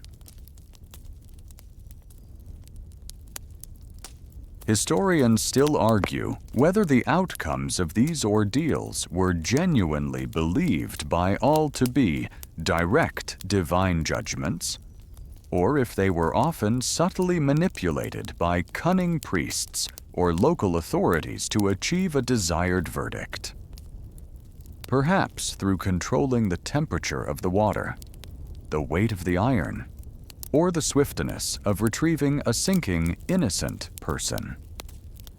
For a quirky or fringe tidbit that showcases another, perhaps less physically gruesome, but equally terrifying, form of ordeal, a lesser-known but historically documented ordeal, was the trial by morsel, or the coronid, from Old English, cursed bread. In this ordeal, the accused had to swallow a consecrated piece of dry bread or cheese, often specially prepared or blessed. If you choked, gagged violently, convulsed, or became ill during the act of swallowing, you were deemed guilty, as God was supposedly preventing you from consuming the blessed food due to your falsehood. Imagine trying to swallow a large, bone-dry piece of bread or cheese while under immense psychological pressure, suffering from extreme fear of divine wrath, and with the entire community watching your every gulp. It's like a medieval eating contest with truly dire and often fatal consequences. Isn't it the sheer illogicality, inherent danger, and often arbitrary nature of these trials, and the fact that they often led to severe injury, permanent disfigurement, or even death regardless of actual guilt or innocence, underscores the very different, deeply religious, and often cruel mindset of medieval justice. As you consider plunging your hand into boiling water, carrying a searing hot iron, or hoping to sink to the bottom of a cold pond to prove your innocence, you realize that sometimes medieval justice was less about actual, provable justice and more about a desperate, and often brutal, appeal to the heavens, placing human lives in the hands of fate and dubious divine signs. It's enough to make you profoundly appreciate the concept of forensic evidence, logical reasoning, and a fair trial system today, isn't it? From the perilous, divinely interpreted tests of trial by ordeal, where one's very survival dictated guilt or innocence, we now arrive at our final peculiar punishment, one that combined public humiliation with a lingering, inescapable mark of social shame, the shandmantel, or shame cloak. This was emphatically not a cloak you'd wear to ward off the chill of a winter's day, nor a fashionable garment to impress your peers. It was a heavy, incredibly cumbersome, and often barrel-shaped garment, sometimes constructed of wood, sometimes of metal, designed to completely encase the wearer's torso and make them utterly ridiculous, profoundly uncomfortable, and an undeniable object of public ridicule. Imagine being accused of a relatively minor social offense, one that didn't warrant physical mutilation or a death sentence, but still needed to be publicly condemned. Perhaps you were deemed lazy, unproductive, perpetually nagging your neighbors, a notorious gossip, or simply prone to general disorderly conduct that disrupted the peace of the community. Instead of being locked into a pillory or enduring the damp confines of the stocks.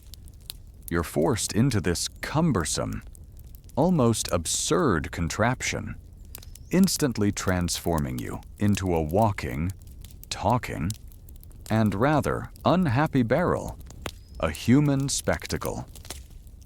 A mainstream historical fact is that the Schandmantel, literally meaning shame cloak or cloak of shame in German, was indeed used as a form of public punishment and humiliation in various parts of medieval and early modern Germany and other Central European regions, particularly from the 16th to the 18th centuries, though its conceptual roots might extend further back.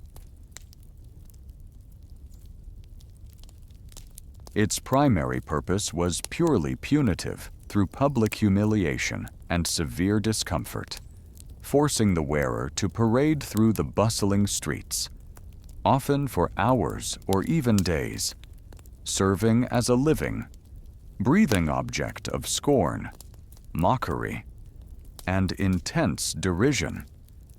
The sheer awkwardness of moving in such a garment, the difficulty of navigation, combined with its profound symbolic meaning of being a societal outcast and a public fool, was the core of its punitive power.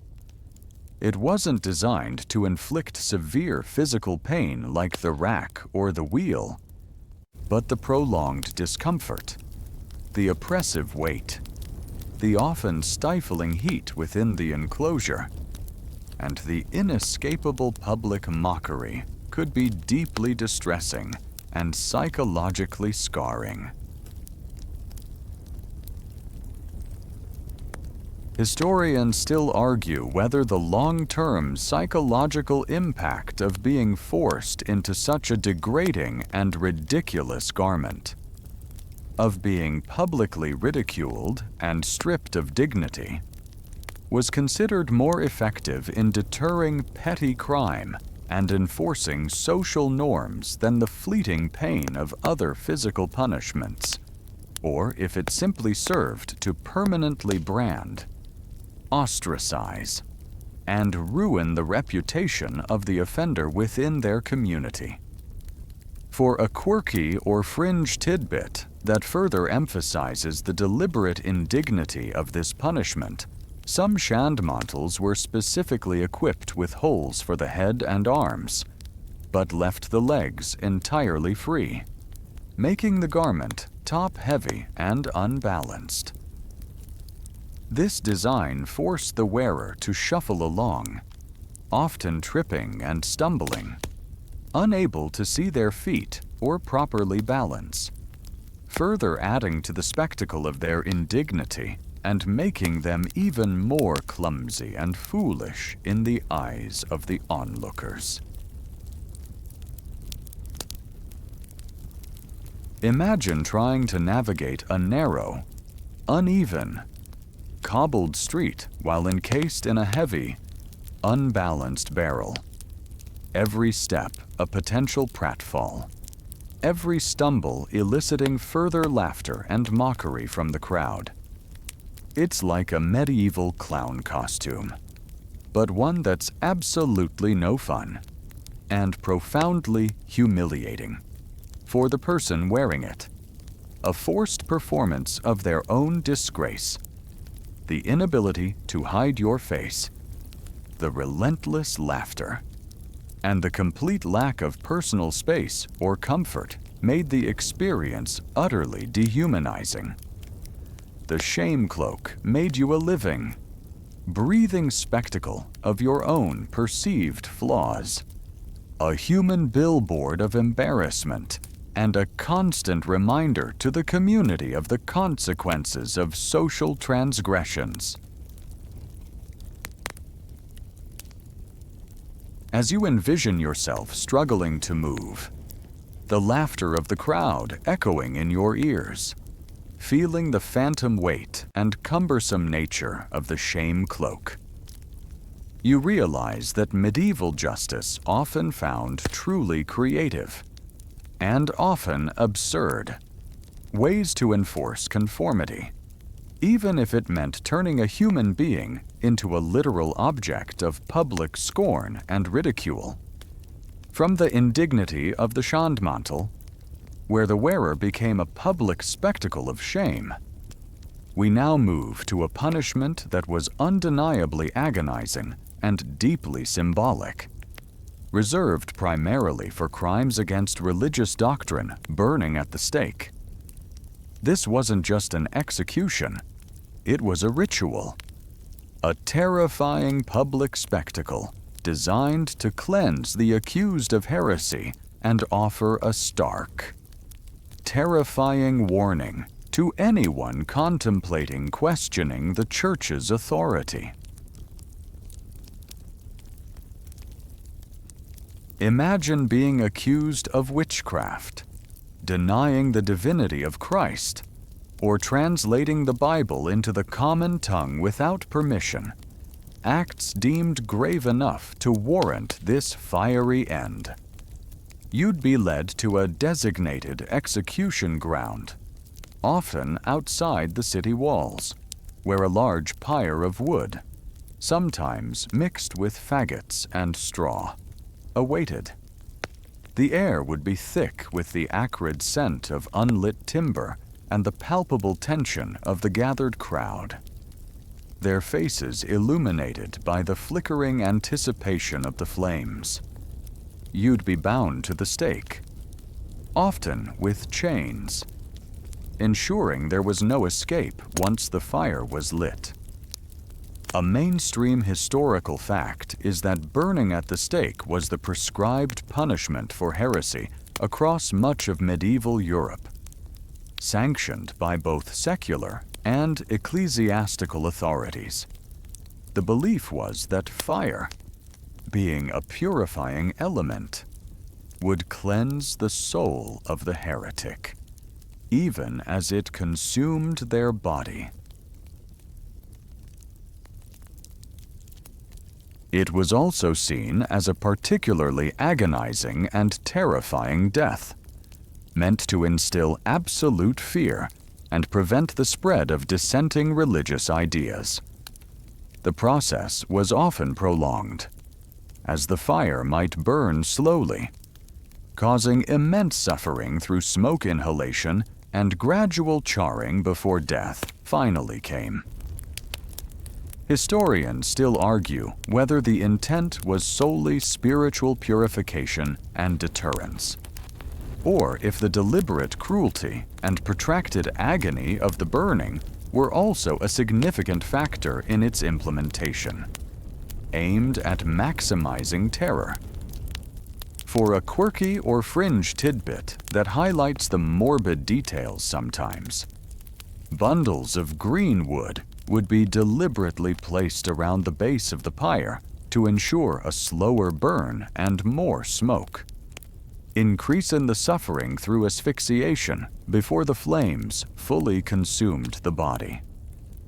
Imagine the choking smoke, the agonizing heat slowly encroaching, your lungs screaming for air, all while the crowd watches in grim silence or fervent prayer. It's a truly horrifying thought, isn't it? In other instances, a bag of gunpowder or other accelerants might be concealed within the pyre, leading to a quicker, more explosive death, though this was often seen as a merciful gesture rather than an additional cruelty. The symbolism of fire, both as a purifier and a destroyer, made it a potent tool for the Church to maintain its power and suppress any challenge to its dogma. As you feel the phantom heat of the rising flames, the tightening of the bonds, and the suffocating smoke, you realize that for medieval authorities, sometimes the most terrifying punishment was one that aimed to cleanse the soul through agonizing destruction of the body, a fiery testament to unwavering belief.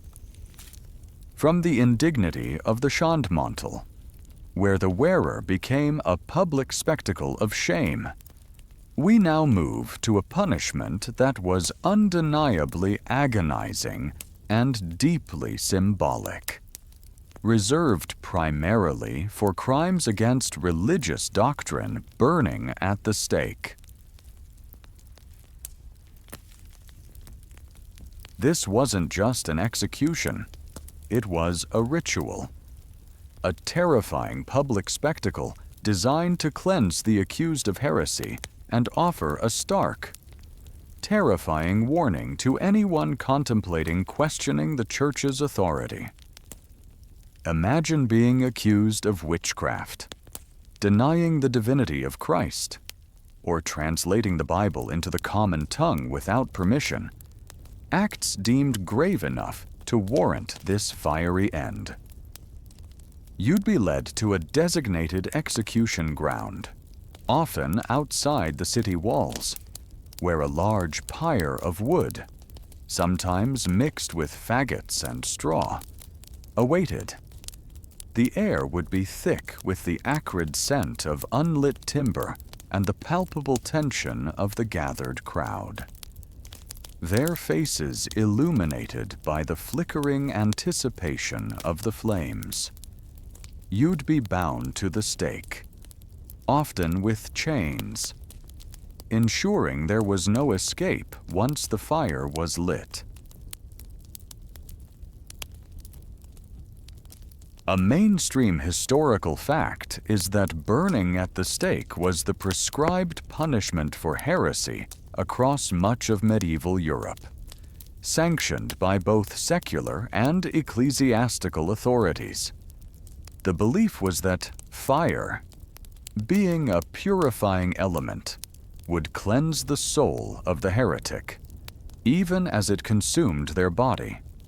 It was also seen as a particularly agonizing and terrifying death, meant to instill absolute fear and prevent the spread of dissenting religious ideas. The process was often prolonged, as the fire might burn slowly, causing immense suffering through smoke inhalation and gradual charring before death finally came. Historians still argue whether the intent was solely spiritual purification and deterrence, or if the deliberate cruelty and protracted agony of the burning were also a significant factor in its implementation, aimed at maximizing terror. For a quirky or fringe tidbit that highlights the morbid details sometimes, bundles of green wood would be deliberately placed around the base of the pyre to ensure a slower burn and more smoke, increasing the suffering through asphyxiation before the flames fully consumed the body. Imagine the choking smoke, the agonizing heat slowly encroaching, your lungs screaming for air, all while the crowd watches in grim silence or fervent prayer. It's a truly horrifying thought, isn't it? In other instances, a bag of gunpowder or other accelerants might be concealed within the pyre, leading to a quicker, more explosive death. Though this was often seen as a merciful gesture rather than an additional cruelty. The symbolism of fire, both as a purifier and a destroyer, made it a potent tool for the Church to maintain its power and suppress any challenge to its dogma.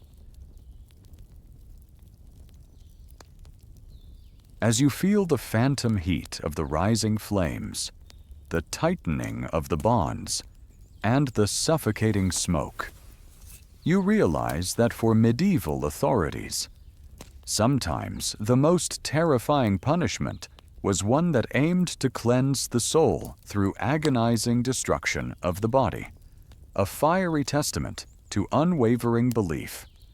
Word count 1069. Awaiting continue.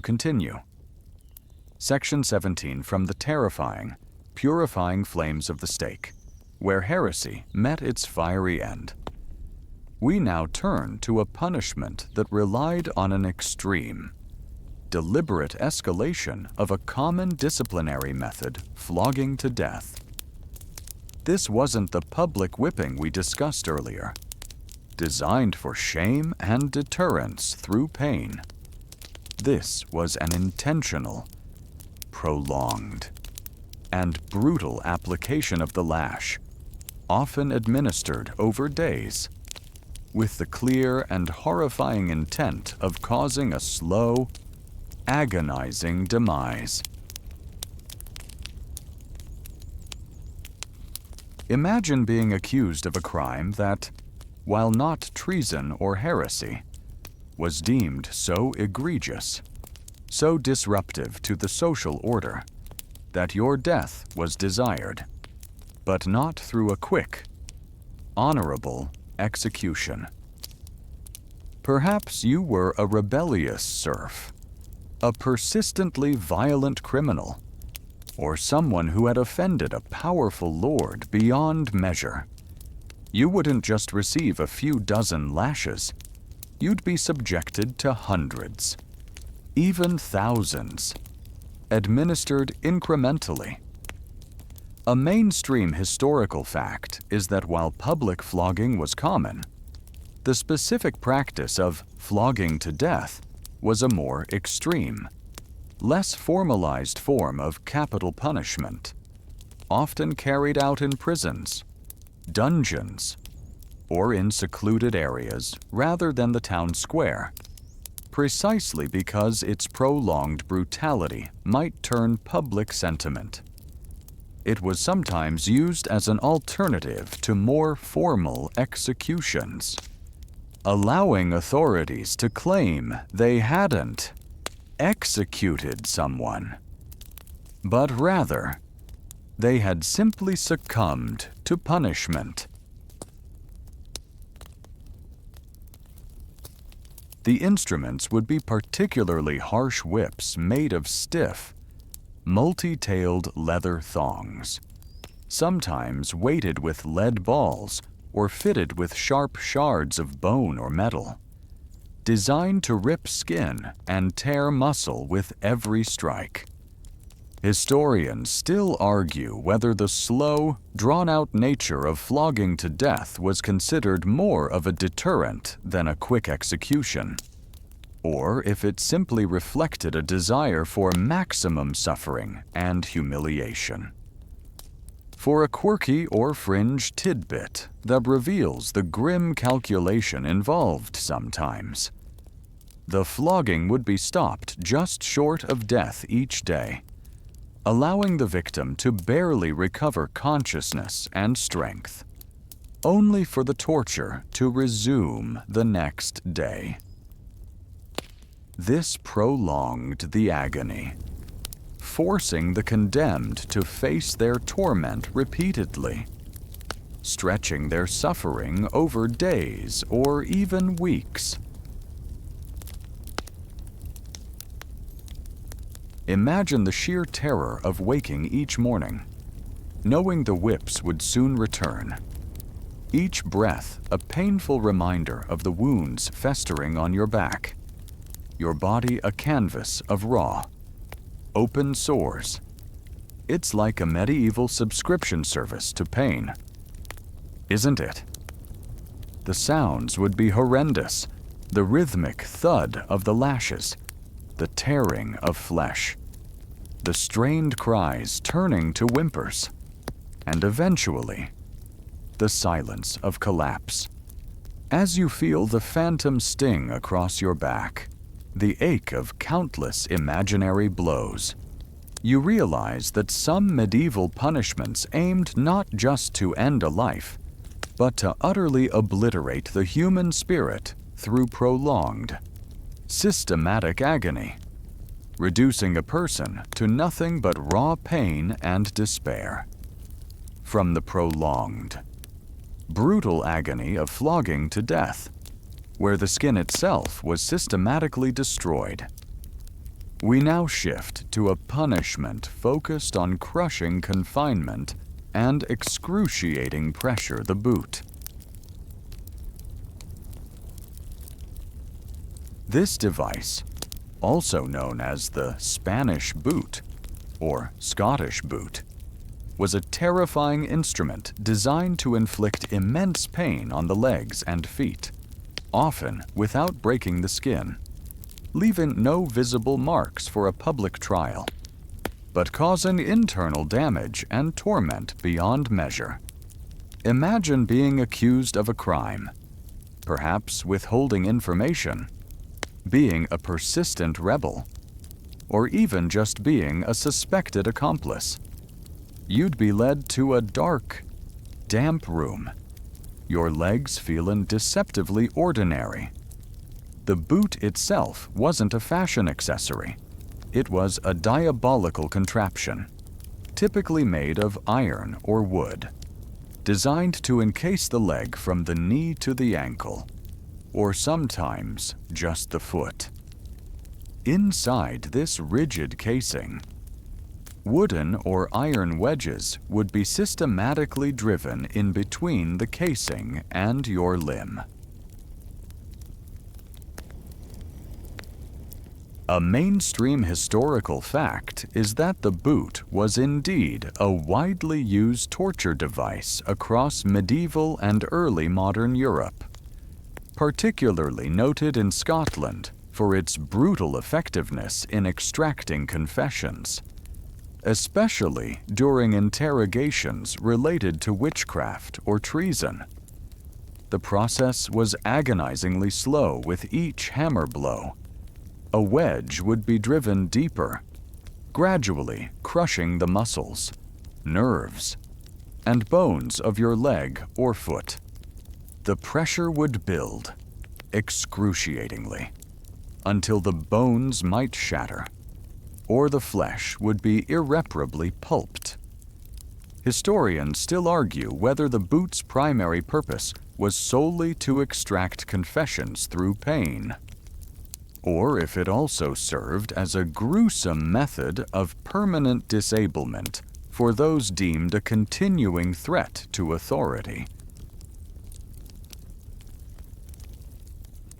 For a quirky or fringe tidbit that showcases the horrifying variations of this device, some versions of the boot were lined with spikes or sharp protrusions on the inside, so that as the pressure increased, these internal elements would also pierce the flesh, adding lacerating wounds to the crushing agony. Imagine the sensation of your leg being slowly squeezed, compressed, and then punctured by internal spikes, a truly multi-layered torment. It's like wearing the world's tightest, most unforgiving medieval shoe, isn't it? But one that actively tries to turn your foot into jelly. The screams of the victim, the dull thud of the hammer on the wedges, and the growing sounds of cracking bone would fill the interrogation chamber. A chilling symphony of human suffering. As you feel that phantom vice tightening around your leg, the unbearable pressure building, you realize that some medieval punishments aimed to destroy your ability to walk, to stand, to move, long after the pain had faded, leaving you permanently crippled as a living testament to their brutal efficacy. From the crushing agony of the boot, where limbs were slowly pulverized, we now delve into one of the most infamously grotesque devices, a truly disturbing invention that, like the Iron Maiden, often sparks debate among historians regarding its actual widespread use, the pear of anguish. This isn't your average fruit. It's a terrifying, metal instrument designed for internal torment, with a mechanism that allowed it to expand once inserted into a body cavity, Imagine being accused of perjury, blasphemy, or even a less common offense like homosexuality, which was considered a grave sin. You'd be brought to a dark chamber, utterly defenseless. The pair of anguish, typically made of metal, resembled a pear or a teardrop shape when closed. It consisted of several leaf-like segments that could be separated by turning a screw at the base. A mainstream historical fact is that while such expansion devices existed, there's considerable scholarly debate about the precise function and prevalence of the pair of anguish as a widespread torture instrument in medieval Europe. Many surviving examples are believed to be later forgeries or theatrical props from the 16th century onwards, or misinterpretations of medical or veterinary instruments. However, if used as depicted in some grim illustrations, it would be inserted into a body cavity oral, anal, or vaginal, and then slowly expanded. The intent was to cause excruciating pain through internal distension and tearing of tissues. Historians still argue whether devices specifically designed as the pair of anguish were genuinely employed for torture, or if they are largely a product of sensationalized later histories and anti-Inquisition propaganda. For a quirky or fringe tidbit that speaks to the device's supposed use, some accounts suggest the pair of anguish was sometimes equipped with small spikes or barbs on its expanding leaves, intensifying the tearing and lacerating effect as it opened within the body. Imagine the slow, unbearable sensation of an object expanding within you, stretching and ripping internal tissues. The barbs add in further agony. It's a bit like a medieval, extremely invasive, and utterly horrific medical procedure, isn't it? But one designed to inflict maximum suffering rather than provide any relief. The pain would be internal, hidden from view, making it a particularly insidious form of torment, with no visible marks but profound, devastating damage. As you feel that phantom internal pressure, the unbearable stretching sensation, you realize that some medieval punishments aimed to inflict torment in the most intimate and hidden parts of the body. A truly vile form of suffering. From the internal, hidden agony of the pair of anguish, a device shrouded in historical debate, we now arrive at the pinnacle of medieval brutality in England. A punishment reserved for the most heinous of all crimes. Hung, drawn, and quartered. This wasn't merely an execution.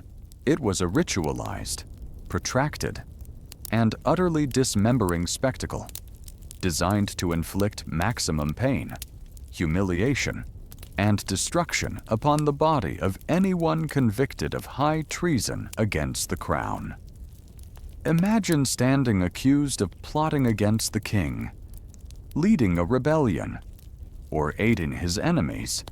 Your fate would be sealed, and it would be far more terrible than a simple beheading. The air would be thick with the anticipation of horror, the crowd a hushed, yet eager, sea of faces, drawn by the macabre allure of ultimate justice. You, the condemned, would first be hanged, but not to the point of death. A mainstream historical fact is that the hanging portion of this punishment was specifically designed to bring the condemned to the brink of unconsciousness, often by a brief drop or by pulling on their legs, just enough to cause strangulation, but not to break the neck. The goal was to ensure you remained alive and conscious for the horrors that were to follow, prolonging the suffering for the maximum deterrent effect. This was usually done on a gallows erected in a prominent public place, drawing vast crowds. Historians still argue whether the precise timing of the hanging, ensuring consciousness for the subsequent stages, was consistently achieved, or if it often resulted in accidental death, thus cheating the full horror of the sentence. Next came the drawing, which was arguably the most visceral part. Immediately after being cut down from the gallows, while still alive and gasping for breath, you would be drawn or dragged, often tied to a hurdle, a kind of wooden frame, through the streets of London or whichever city the treason was committed in to the execution site, usually Tyburn. Along this brutal journey, you would be disemboweled, your entrails removed and often burned before your very eyes. For a quirky or fringe tidbit that highlights the truly stomach-churning detail during this drawing process, the executioner would often remove and burn your genitals if male as a symbolic act of defilement and to deny you any hope of leaving a lineage. Imagine the searing pain, the stench of your own burning organs, and the ultimate public humiliation of such an act, all while still clinging to life. It's like a medieval, incredibly gruesome, and entirely unwilling parade of your own undoing. Finally, while you were almost certainly dead or moments from it, your body would be quartered. This meant being dismembered into 4 or 5 pieces, typically the head, and then the 4 limbs separated from the torso. These severed body parts would then be sent to different parts of the kingdom, often displayed on pikes over city gates or bridges, as a chilling and undeniable warning to any would-be traitors. The head would typically be preserved boiled in salt to prevent rapid decay and placed on London Bridge, a truly iconic and gruesome landmark for centuries. It was the ultimate statement of absolute power and the dire consequences of challenging the monarch.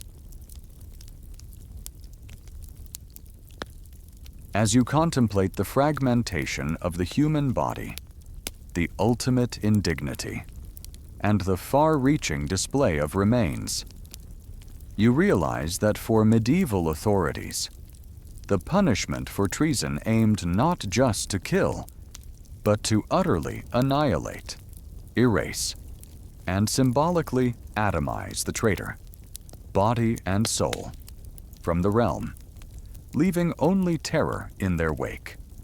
And now, as the last peculiar punishment fades into the soft echoes of history, you can feel your eyelids growing heavy, the distant clanging of the pillory, the unsettling quiet of an oubliette, the phantom chill of a ducking stool. They're all dissolving into the gentle hum of your room, becoming less distinct with every passing moment. There's no need to cling to the images of discomfort or the details of human suffering. They're just faint echoes from a very different time, far removed from your cozy, safe bed. Let your thoughts soften, like clouds drifting across a night sky. Feel the comforting weight of your blankets, the steady, rhythmic flow of your own breath.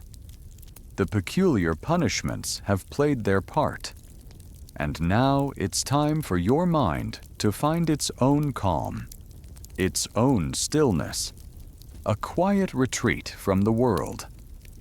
Let your muscles relax, one by one, your awareness gently receding, like the tide pulling back from the shore.